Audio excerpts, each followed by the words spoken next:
бизде мына 300дөй эле медиатор пайда болуптур ошол 8 жылдын ичинде. 300дөй медиатор деген бул жада калса бул Бишкек шаарына дагы жетпейт да. Чынын айтканда калктын санына салыштырганда. Ал эми азыр мен так кесе монча иш азаят деп айтыш кыйын, анткени биз жаңы мыйзам боюнча биз эң кеминде 2000 медиаторду даярлоо муктаждыгы турат биздин алдыбыздачы. Эгер биз 2000 медиаторду даярлап ошол 2027 жылдын 1-сентябрына чейин өткөзүп алсак, ал биздин чоң шаарларда эле эмес, Бишкек, Ош, Жалал Абадтан эле эмес, бул бүткүл республиканын райондоруна чейин медиаторлорду камсыз кылганда, биз ошондо 2000 медиаторду туруктуу иштөө системасын түзгөндө биз айта алабыз. Монча иш болжолдуу түрдө кыскартылат депчи.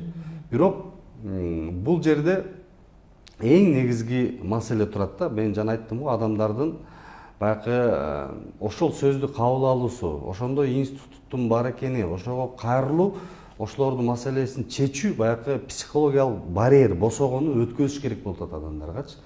Бул мына адвокат десеңиз уже түшүнүп калды, нотариус десек түшүнүп калды, сот десек түшүнөт. Медиатор дегенге түшүнөт. Медиатор деле ошол ишти баягы бейтараптын жардамы менен баягы оңойлоштурулган жол жобо менен чечүү процедурасы экенин түшүндүрүү турат.